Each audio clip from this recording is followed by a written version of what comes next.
Nothing like watching your wife fondle her old flame during your son's wedding vows to make you believe in love. There I was, Harold Keaton, 55 years of faithful marriage and mortgage payments, standing in the back of the Whitmore Mansion while my wife Dana pressed herself against Victor Lane like they were slow dancing to music only they could hear. Before we dive deeper into this story, I have one small request.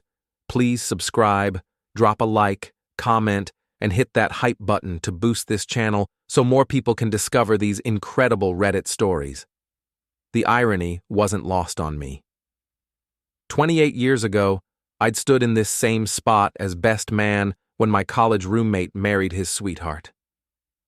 Now the mansion served as our town's premier wedding venue, and my son Jake was promising to love and cherish his bride, while my own wife was making promises of her own to the man she dumped for my bank account back in 1995. "Dearly beloved," the minister droned, his voice carrying across the ornate ballroom filled with white roses and baby's breath from Dana's shop, petal and stem. The flowers cost me $3,000, but hey, what's money when your wife needs to impress the same people who've been gossiping about her since high school?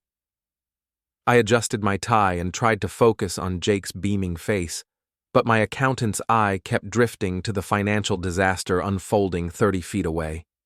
Victor Lane, sleazeball real estate agent extraordinaire, had his hand resting on Dana's lower back, like he owned the real estate there too. His silver hair was slicked back with enough gel to waterproof a boat, and his tan looked like it came from the same bottle as his ethics. "Harold, you seeing this?" Gary whispered beside me. My best friend since high school looked like he wanted to start a fight, which wasn't unusual for Gary. 20 years as a plumber had given him strong hands and zero patience for bullshit. "Hard to miss," I muttered back, watching Dana laugh at something Victor said. Her laugh was the same one she'd used when I proposed, back when I thought it meant joy instead of dollar signs. The minister asked if anyone objected to the union. I considered raising my hand, not for Jake and Lisa, but for the mockery happening in the third row. Instead, I stayed quiet, like I'd been doing for 28 years of marriage. After the ceremony, the reception kicked into full swing. The Whitmore Mansion's grand ballroom filled with the sounds of clinking glasses and forced merriment. I made my way to the bar, nodding at neighbors and relatives who'd known me since I was throwing fastballs for the Millfield High Seagulls. Those days felt like a different lifetime, back when I thought being the good guy meant something. "Whiskey neat," I told the bartender, a kid young enough to be my grandson. "Make it 2, Gary said, sliding up beside me. "Jesus, Harold, you gonna do something about that?" I followed his gaze to the dance floor, where Dana and Victor were swaying to some romantic ballad, their bodies pressed together like teenagers at prom. Her dress, a navy blue number that cost more than my car payment, clung to her in all the right places. At 53, Dana still turned heads, and she knew it. What am I supposed to do? Make a scene at my son's wedding? Better than letting that snake charm your wife right in front of God and everybody. I knocked back my whiskey and felt it burn. She made her choice a long time ago, Gary. I was just too stupid to see it. The truth was, I'd seen it coming for months. Dana had been distant, distracted, spending more time at the flower shop and less time pretending our marriage meant anything. She'd started wearing perfume again, buying new clothes, talking about how she'd wasted her youth on the wrong dreams. I'd assumed it was a midlife crisis. Turned out it was just Victor Lane sliding back into town like a bad rash. Mrs. Pruitt, our neighbor and the town's unofficial gossip coordinator, materialized beside me with the supernatural ability old ladies possess for appearing wherever drama unfolds. "Harold, dear, such a lovely wedding," she said, her eyes fixed on Dana and Victor.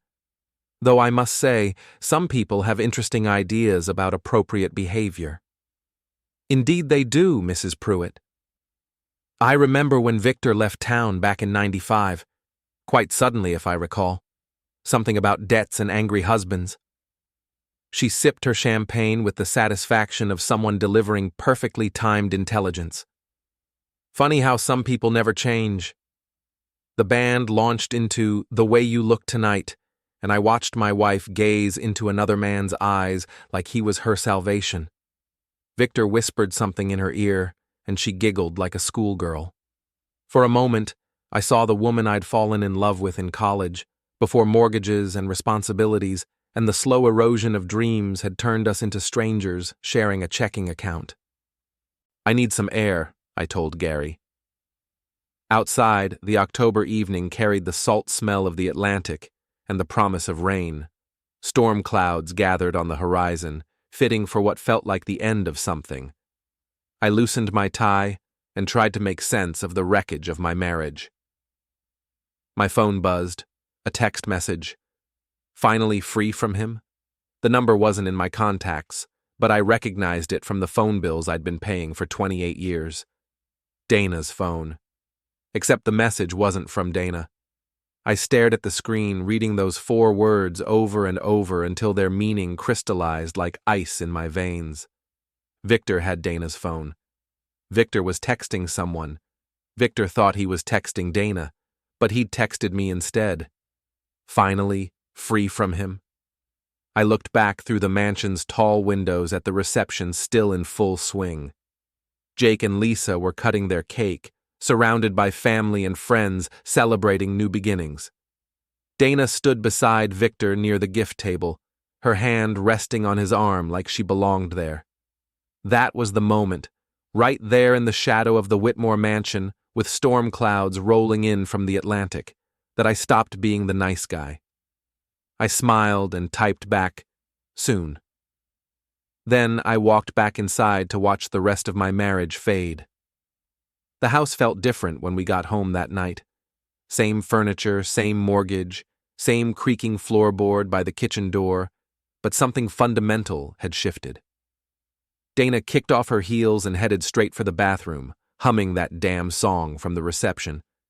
I stood in our living room, still wearing my wedding suit, and felt like a stranger in my own life. "Hell of a party," Dana called from upstairs, her voice carrying that false brightness she used when she was lying about something. Jake and Lisa looked so happy. "Yeah, happiness was definitely in the air," I said, pulling Victor's text up on my phone again. Finally free from him? 4 words that changed everything.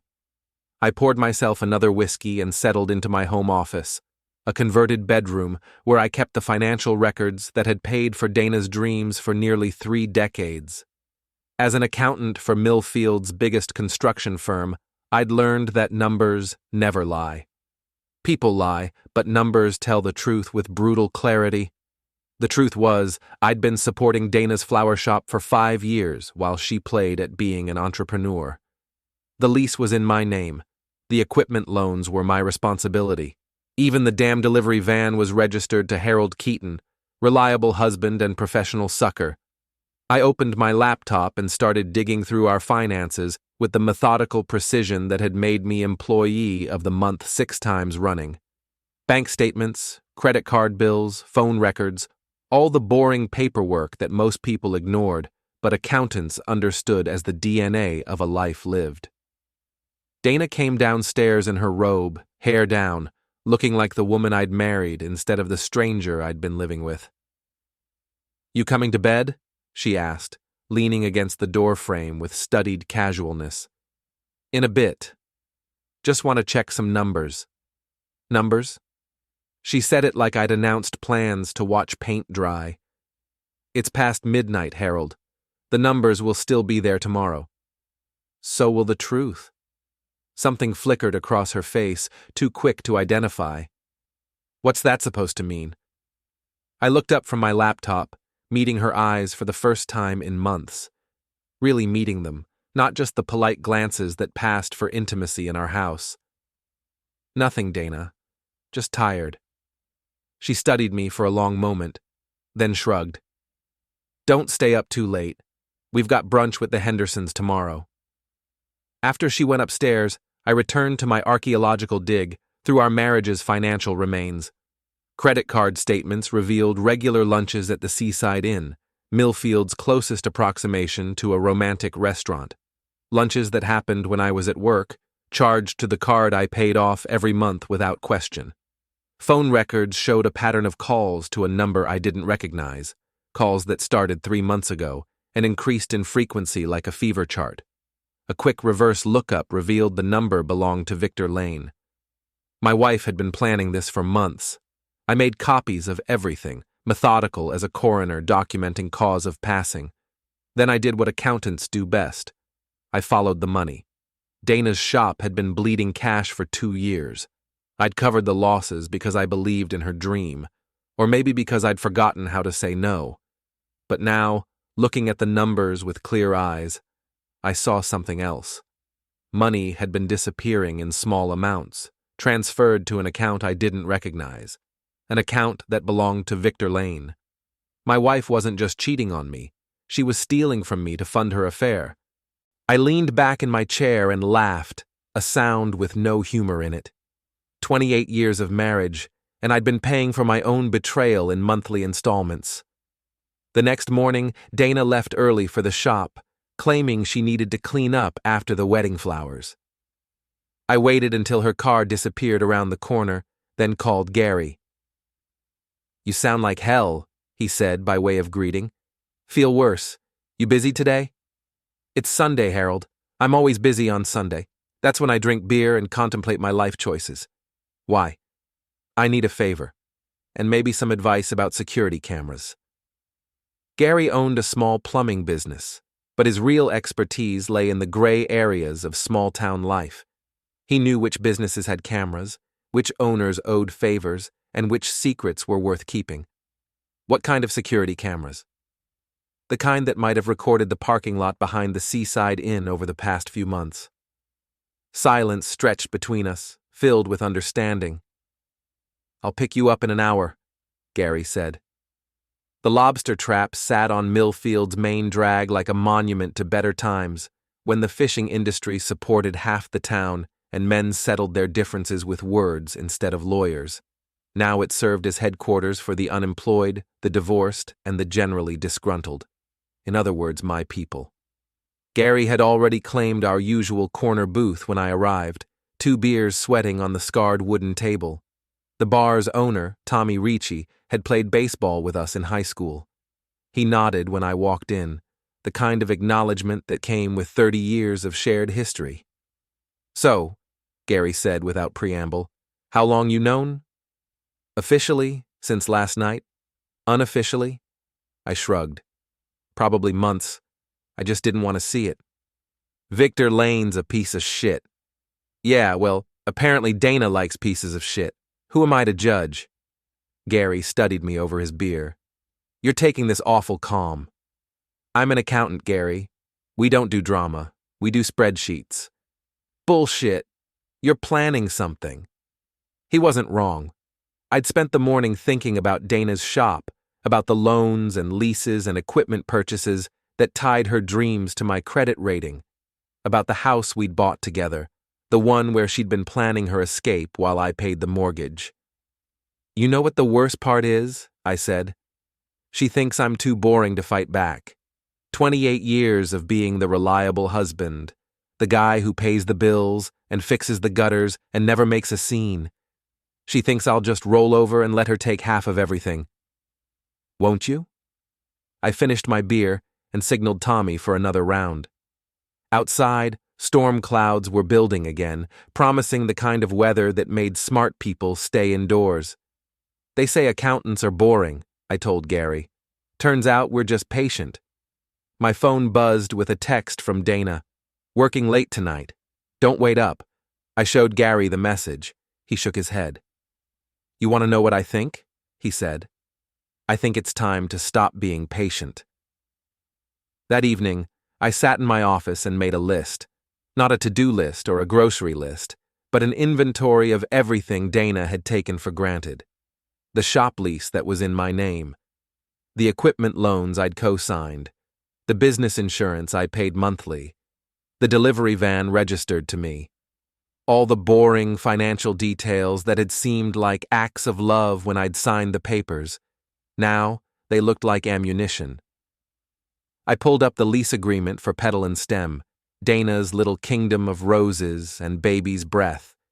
The lease was a standard commercial agreement with one interesting clause.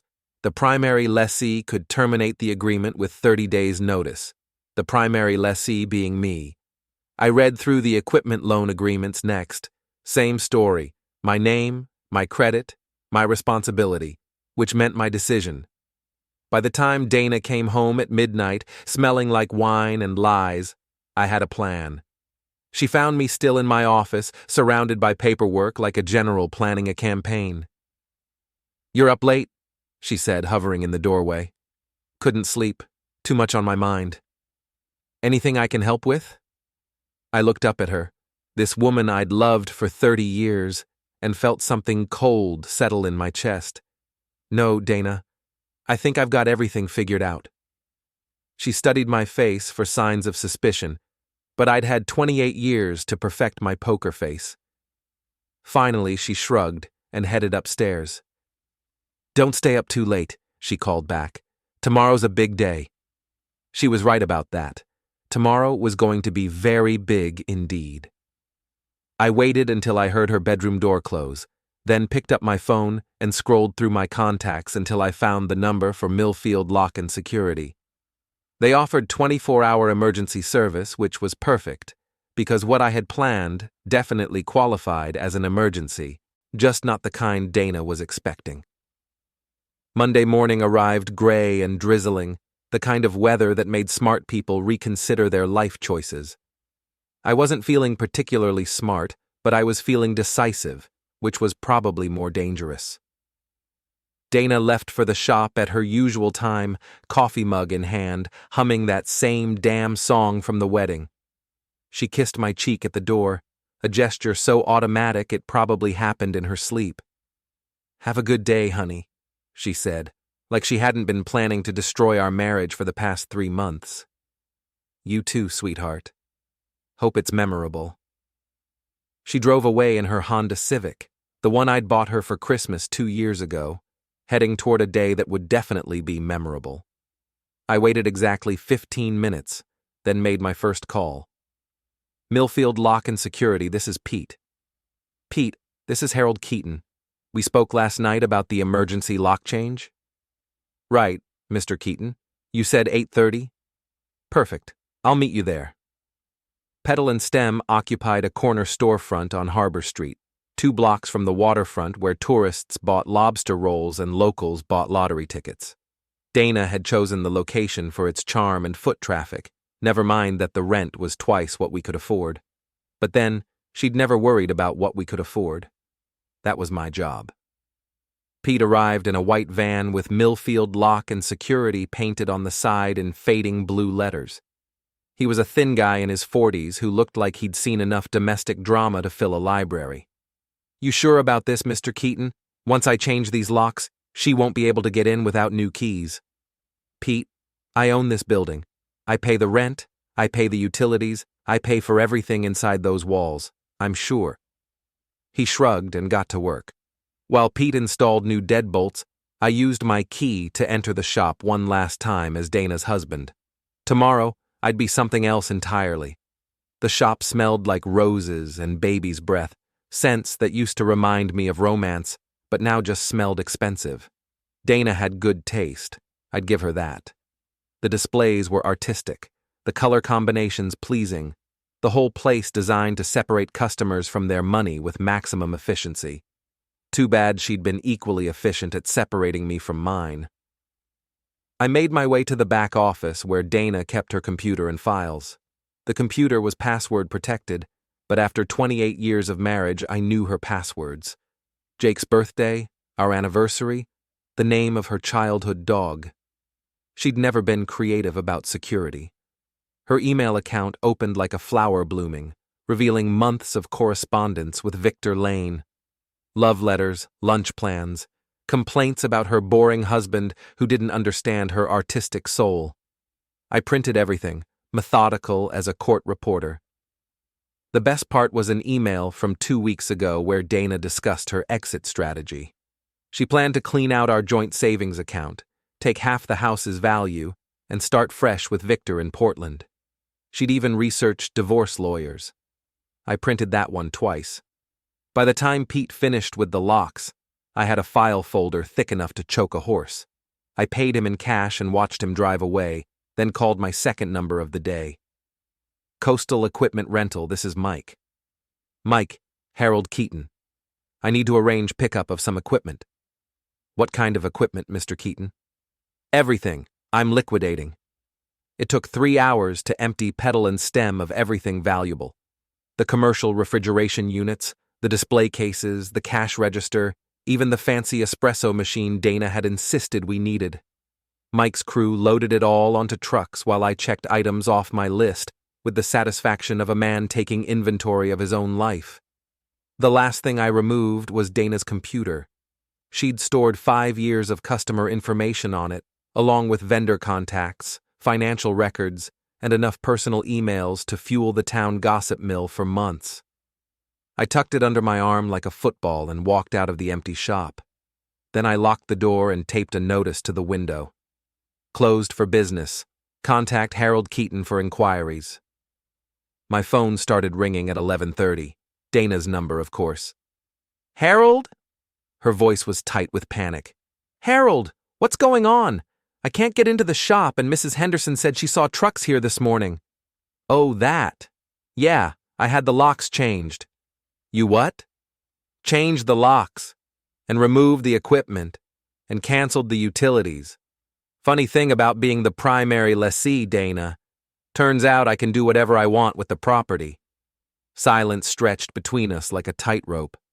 When she spoke again, her voice had dropped to the tone she used when she was truly angry. Harold, I don't know what game you think you're playing, but… Game? I laughed, and it felt good. Dana, I haven't played games since high school. This is business. You can't just close my shop. Actually, I can. It's my shop, my lease, my equipment, my money. You just work there. Harold, please. Can we talk about this? I'll come home right now and we can… I'm not home. I'm at the lobster trap having a beer with Gary. You remember Gary, right? My friend who's been watching you and Victor play grab ass for the past 3 months. Another silence. Longer this time. I don't know what you think you saw. Dana, I've got emails.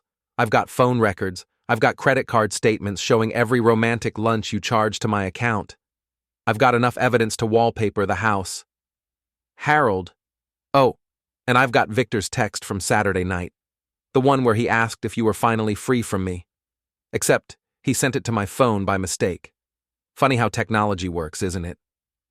I could hear her breathing, fast and shallow, like a trapped animal. What do you want? She asked finally. Want? Dana, I don't want anything from you. I've been giving you everything for 28 years, and look how that worked out. So, what happens now? I finished my beer and signaled Tommy for another. Gary sat across from me, grinning like Christmas morning. Now? Now you figure out how to pay your own bills. Good luck with that. I hung up and turned off my phone. Gary raised his beer in salute. Damn, Harold! Remind me never to piss off an accountant. The day's not over yet.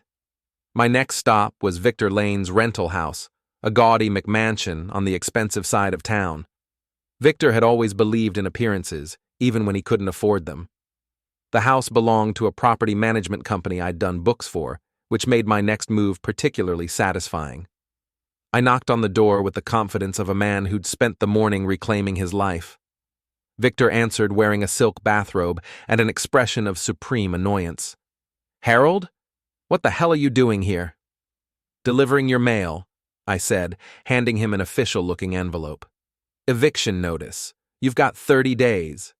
He stared at the envelope like it might bite him. Eviction notice? I pay my rent on time. Yeah, well, funny thing about that. The property management company asked me to review their tenant files, and it turns out your credit application had some interesting discrepancies. False employment history, inflated income, references that don't exist. They don't like being lied to. You snake. Actually, Victor, my mother was a saint, unlike some people's mothers. He stepped closer, trying to use his height advantage to intimidate me. It might have worked 20 years ago before I'd spent a decade watching my marriage fade in slow motion. You think you're real clever, don't you? I think I'm real tired of being played for a fool. This is about Dana, isn't it? You can't handle that she chose a real man over a boring accountant. I smiled, the kind of smile that should have warned him. Victor, if you were a real man, you wouldn't need to steal another man's wife, or his money. What are you talking about? The transfers from Dana's business account to your personal account. $3,000 over the past 2 months. That's theft, Victor, the kind that involves police and prosecutors and very uncomfortable questions. His face went pale under his fake tan. You can't prove anything. Bank records are funny things, very detailed, very accurate, unlike your credit application. I turned to leave, then paused like I'd forgotten something important. Oh, and Victor? That silver BMW you've been driving around town? The one that's been impressing all the ladies? I called the dealership this morning. Seems your lease payment bounced. They'll be by to collect it this afternoon. I walked back to my car, leaving Victor standing in his doorway like a statue of defeated masculinity. Behind me, I heard him slam the door hard enough to rattle windows. My phone had 17 missed calls from Dana by the time I turned it back on. I deleted them all without listening and drove home to wait for the next act of this little drama. She was waiting in the driveway when I arrived, pacing back and forth like a caged tiger. Her face was flushed with anger and panic, her usually perfect hair disheveled from running her hands through it. Harold, we need to talk. I got out of my car slowly, taking my time, enjoying the moment. For 28 years, Dana had controlled the emotional temperature of our house. Now it was my turn. Hello, Dana. How was your day? How was my... Harold, you destroyed my business. You ruined everything. I closed a failing business that was bleeding money. It's called cutting losses. You should thank me. She followed me to the front door, her voice rising with each word. That was my dream, Harold. My chance to build something of my own. I turned the key in the lock and faced her. Your dream? Dana, I paid for every flower, every ribbon, every overpriced coffee cup in that place. It wasn't your dream. It was my charity. That's not true. Isn't it? Who signed the lease? Who bought the equipment? Who covered the losses month after month while you played businesswoman? She opened her mouth to argue, then closed it. We both knew the truth. This is about Victor, isn't it? She said finally. You're jealous. I laughed, and it felt like breaking chains. Jealous? Dana, I'm grateful. Victor did me the biggest favor of my life. He showed me what you really are. And what's that? I looked at her, this woman I'd loved for 30 years, and felt nothing but pity. Expensive, I said, and walked into the house. She followed me inside, but I was done talking. I had more phone calls to make, more loose ends to tie up. The day was far from over, and I had 28 years of being the nice guy to make up for. Tomorrow, I'd start on Victor's car. Tonight, I had a marriage to finish burying. Tuesday morning brought the kind of crisp October weather that made tourists fall in love with coastal Maine. I wasn't feeling particularly romantic, but I was definitely feeling motivated. Dana had spent the night at her sister's house, which gave me time to implement the next phase of my plan without interruption. I started with coffee and the local newspaper, a ritual that had anchored my mornings for 20 years. The Millfield Gazette wasn't exactly the Washington Post, but it served its purpose, keeping track of who was born, who passed away, and who got arrested for drunk driving. Today, it would serve a different purpose entirely. I pulled out my laptop and composed a letter to the editor, the kind of public statement that would spread through town faster than a flu virus. To the citizens of Millfield. After 28 years of marriage and 30 years as a member of this community, I feel compelled to address recent rumors concerning my wife Dana and her business partner, Victor Lane. While I cannot control the choices others make, I can control my own response to those choices. Effective immediately, I am withdrawing my financial support from Petal and Stem Flower Shop. The business has been closed due to irreconcilable differences between the partners. Customers with outstanding orders should contact me directly for refunds. I want to thank the community for their support over the years, and I look forward to continuing to serve Millfield in my capacity as a local businessman and taxpayer. Sincerely, Harold Keaton. I attached copies of Dana's most romantic emails to Victor, the ones where she called me a boring old fool and discussed their plans for a new life together. Then I sent the whole package to the Gazette's editor, along with a note requesting publication in tomorrow's edition. Small towns run on gossip like cars run on gasoline. By tomorrow afternoon, everyone in Millfield would know exactly what Dana Keaton thought of her boring old fool of a husband.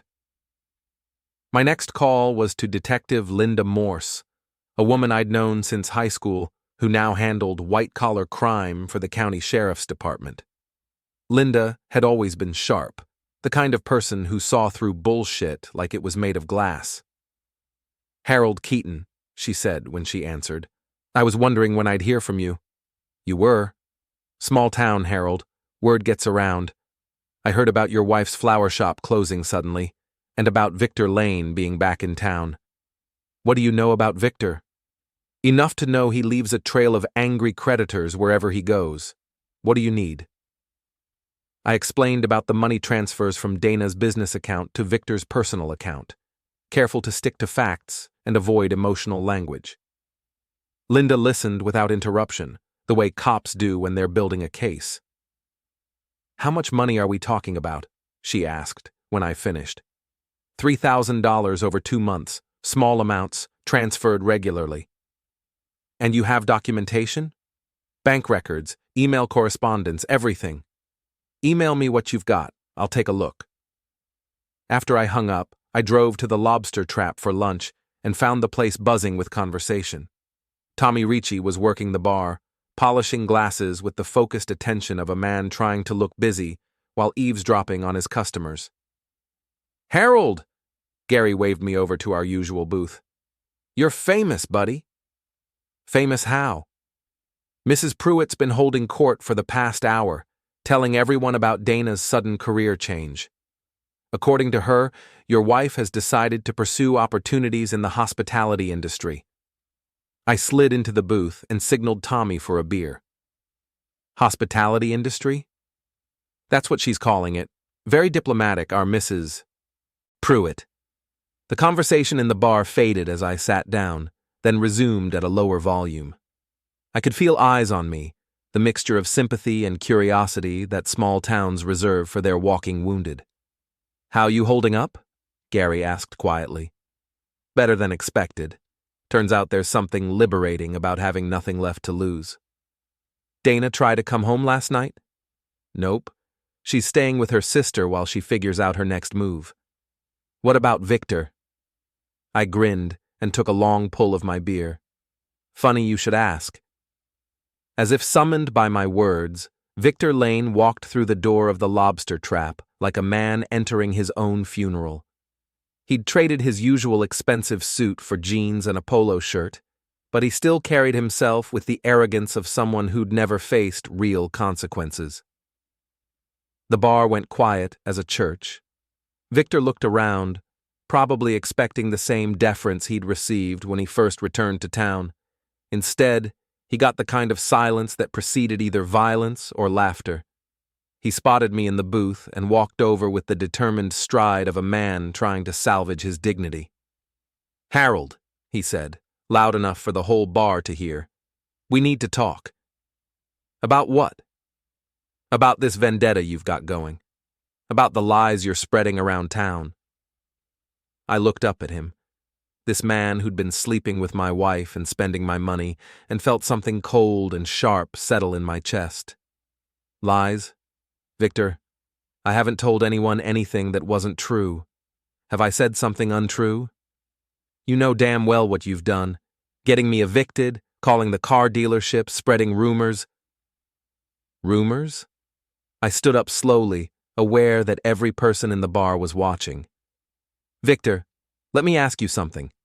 Did you or did you not receive $3,000 from my wife's business account over the past 2 months?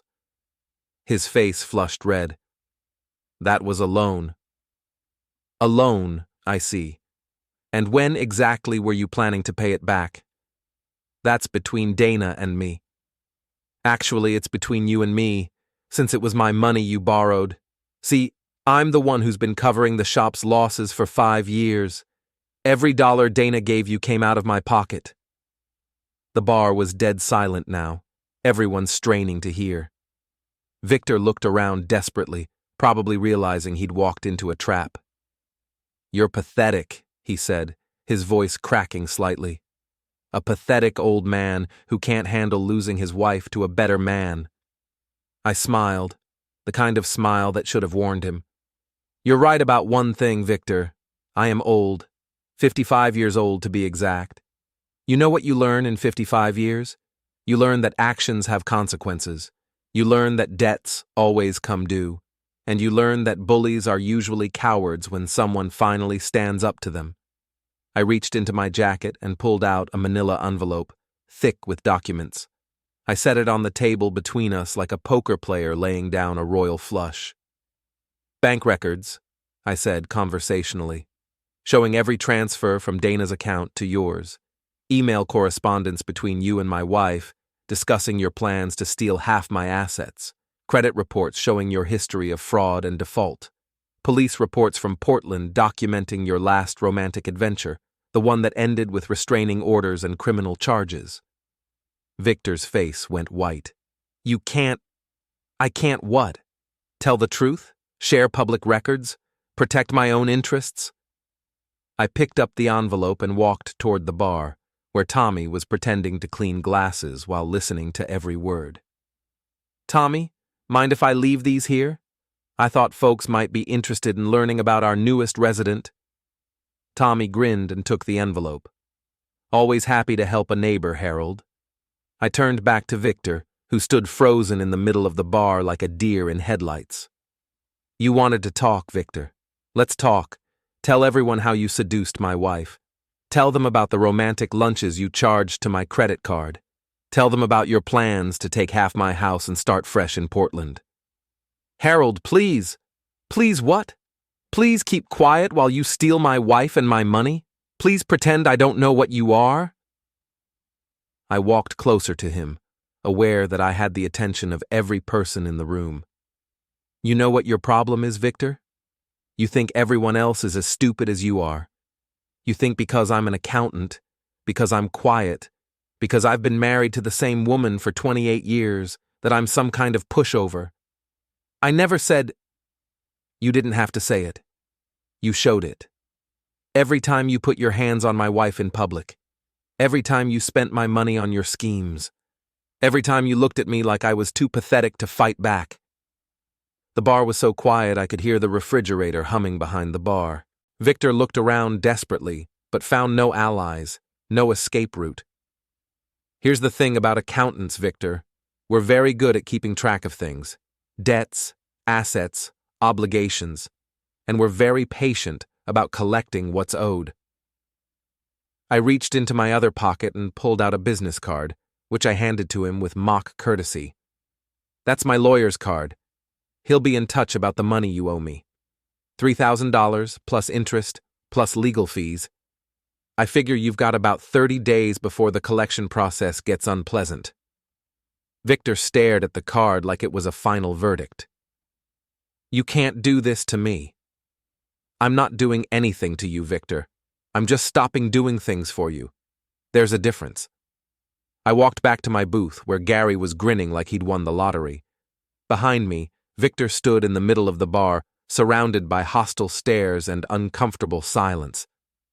This isn't over, he said finally, his voice barely above a whisper. I didn't turn around. Yes, it is. He left without another word, pushing through the door like a man fleeing a fire. The bar erupted in conversation the moment he was gone, everyone talking at once about what they'd just witnessed. Jesus, Harold, Gary said. That was beautiful. That was just the warm-up act.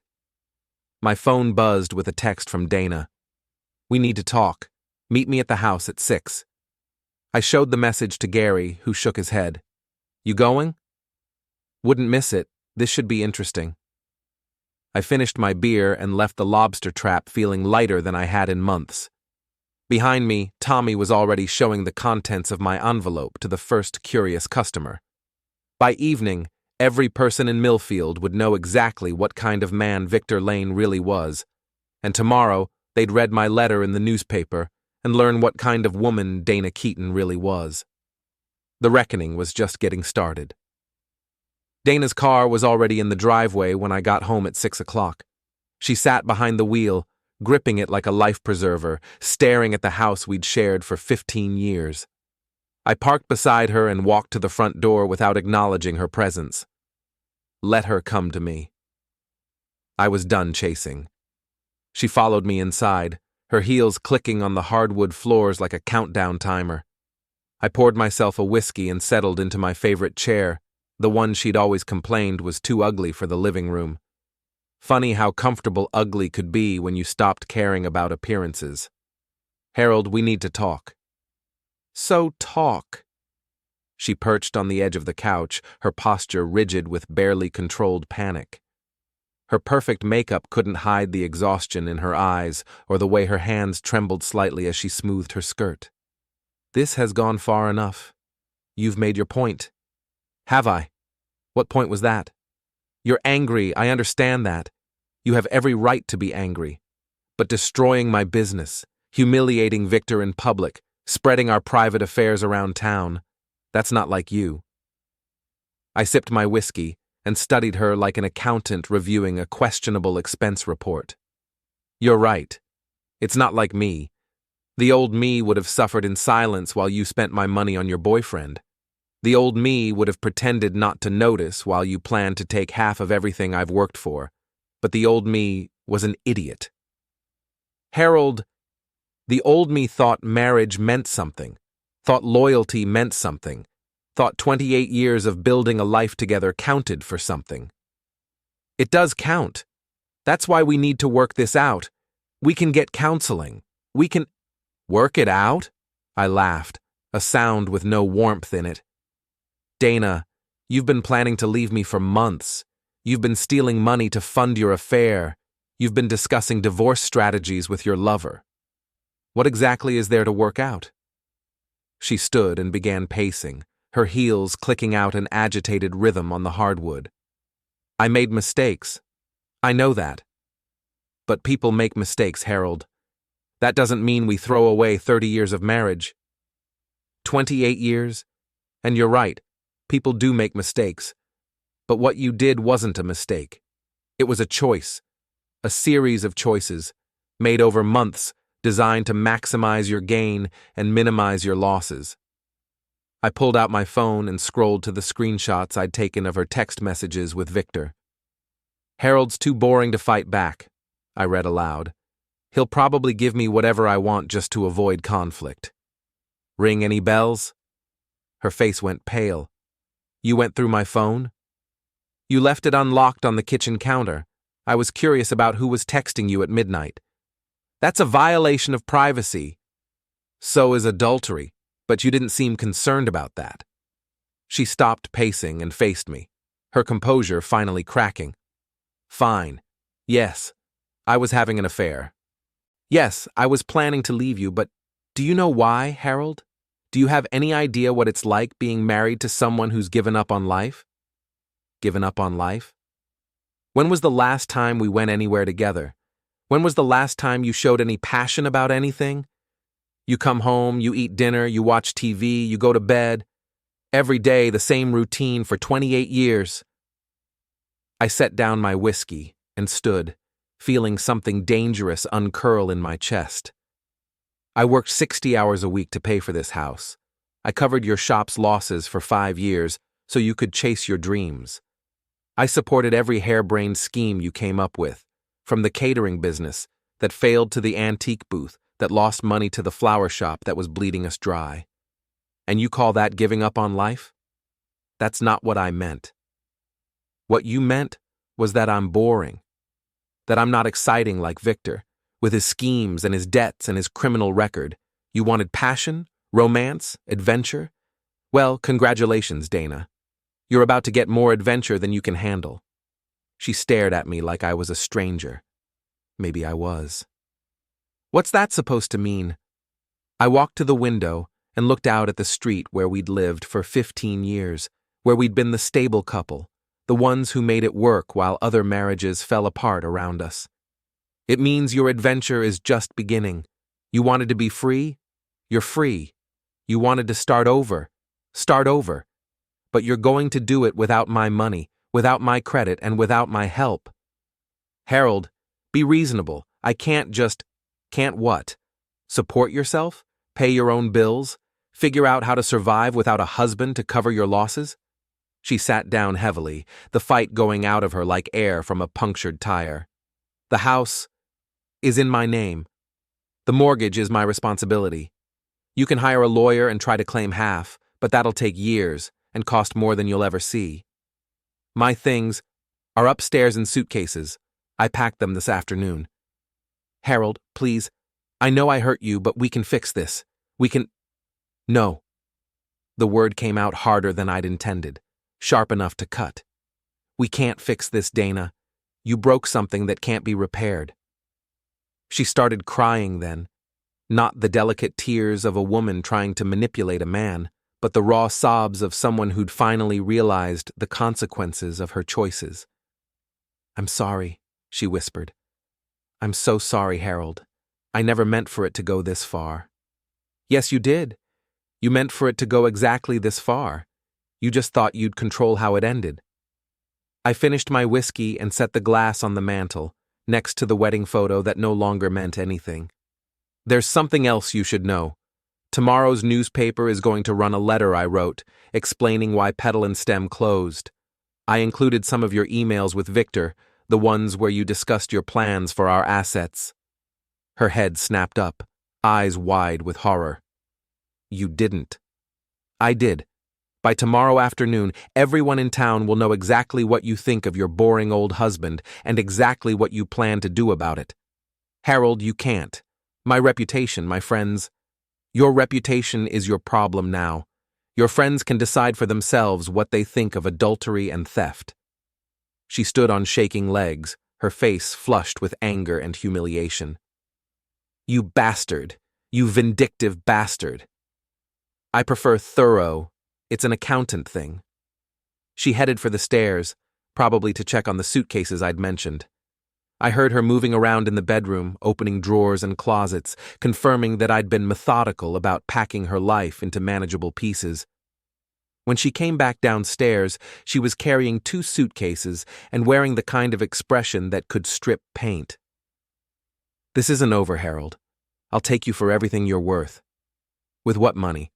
Victor's broke, your business is closed, and you've got about $300 in your personal checking account. Good luck hiring a lawyer with that. She stopped at the door and turned back to me one last time. I loved you once. I know, I loved you too. That's what makes this so satisfying. She left without another word, loading her suitcases into her car and driving away from the life we'd built together. I watched from the window until her taillights disappeared around the corner, then poured myself another whiskey. My phone rang 20 minutes later. Gary's number. You okay, buddy? Never better. Why?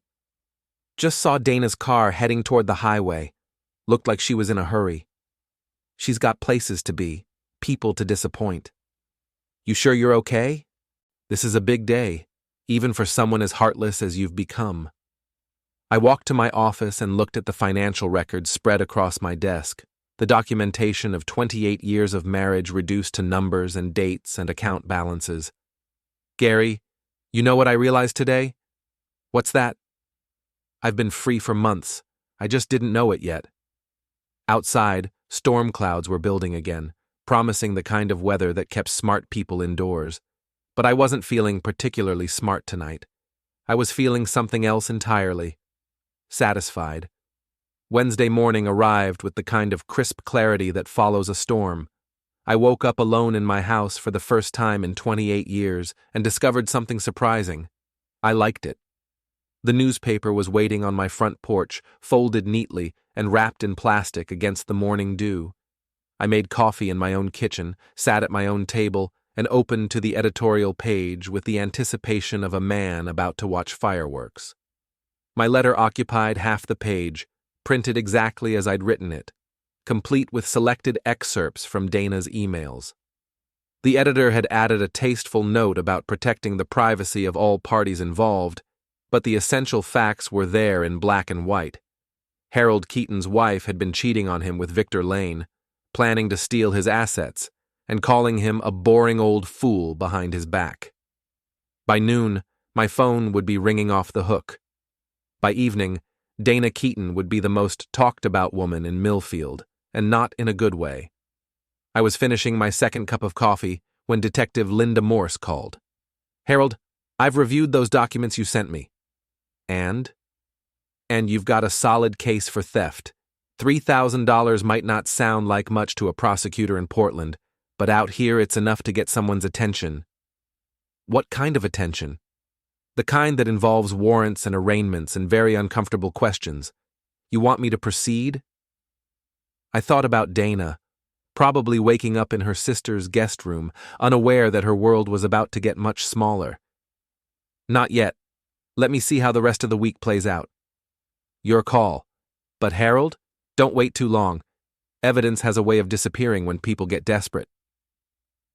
After I hung up, I drove to the Lobster Trap for lunch and found the place packed with the kind of crowd usually reserved for championship games or natural disasters.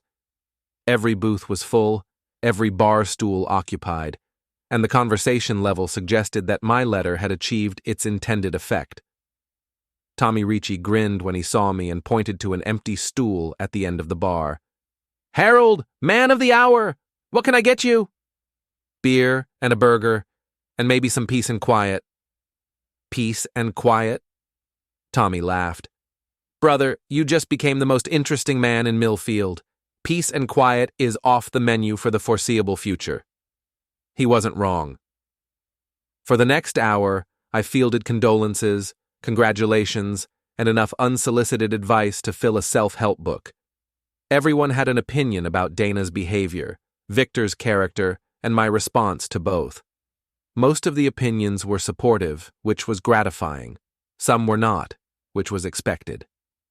Mrs. Pruitt held court in a corner booth, explaining to anyone who'd listen that she'd seen this coming for months.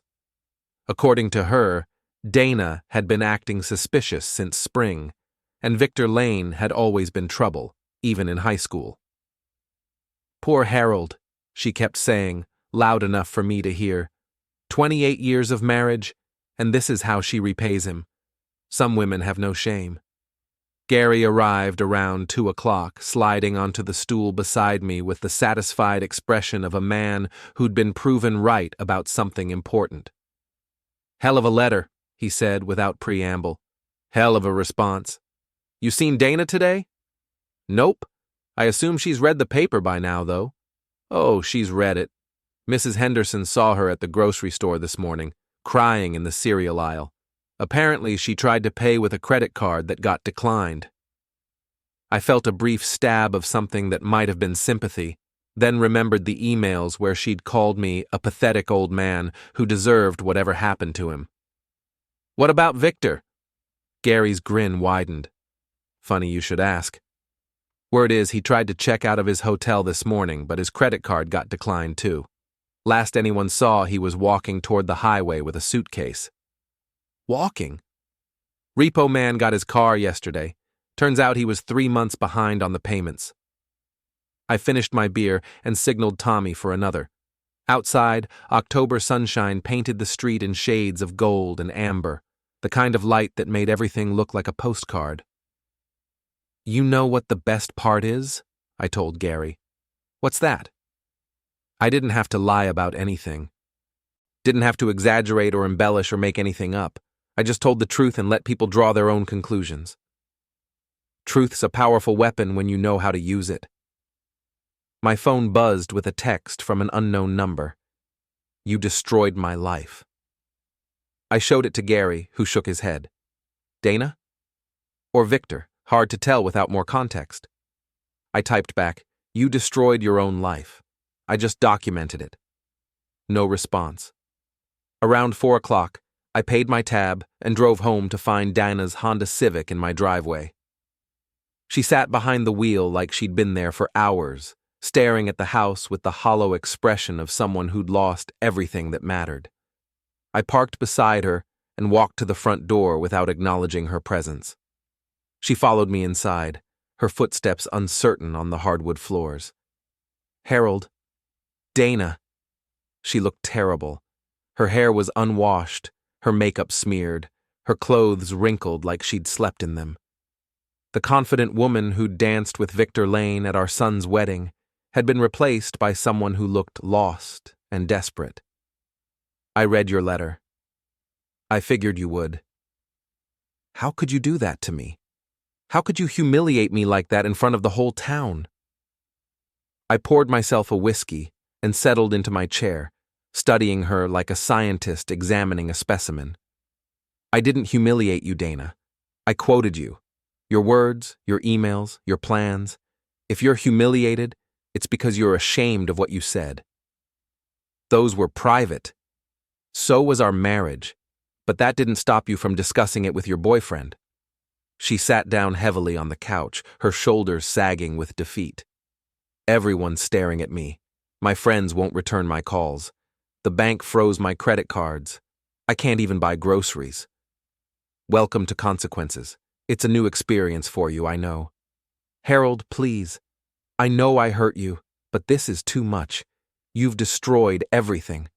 I've destroyed everything? I laughed, a sound with no humor in it. Dana, you spent 3 months planning to destroy me.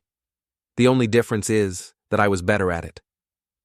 She started crying again, the same raw sobs from the night before.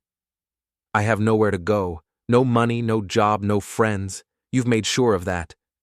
You have your sister. She kicked me out this morning, said she couldn't afford to be associated with someone who'd steal from her own husband. I sipped my whiskey and felt nothing but cold satisfaction. What about Victor? I thought he was your great love, your chance at happiness. Victor left town yesterday, didn't even say goodbye. Shocking. A man with a criminal record and a history of abandoning women turns out to be unreliable. Who could have predicted that? She looked up at me with red-rimmed eyes, her face streaked with mascara. What do you want from me, Harold? What will it take for you to stop this? I set down my whiskey and leaned forward, meeting her eyes for the first time since she'd walked in. I don't want anything from you, Dana. That's what you never understood. For 28 years, I gave you everything you asked for. Money, support, patience, forgiveness. I covered your mistakes, enabled your dreams, and ignored your failures. And you repaid me by calling me boring and planning to steal half of everything I'd worked for. I never meant, yes, you did.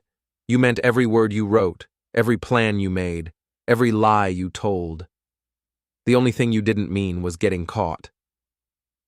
I stood and walked to the window, looking out at the street where we'd been the stable couple, the ones who made it work. You want to know what I want, Dana? I want you to understand what you threw away. I want you to realize that the boring old man you were so eager to leave was the best thing that ever happened to you. And I want you to live with that knowledge for the rest of your life. She stood on shaking legs, her face pale with shock. You're not the man I married. No, I'm not. The man you married was a fool who thought love meant never having to say you're sorry for being taken advantage of. This man knows better. She walked to the door, then turned back one last time. I'll find a way to hurt you back. With what? You have no money, no friends, no credibility, and no leverage. You're exactly what you always were, Dana. The only difference is that now everyone can see it. She left without another word, slamming the door hard enough to rattle the windows. I watched from the window as she got in her car and drove away, probably heading for the highway and whatever life awaited her beyond Millfield. My phone rang a few minutes later. Gary's number. She gone? She's gone. How you feeling? I poured myself another whiskey and settled back into my chair, surrounded by the silence of my own house. Free, I said. And for the first time in 28 years, I meant it. The next morning, I woke up to find Dana's wedding ring on my kitchen counter, along with a note written in her careful handwriting. I hope you're happy. I was.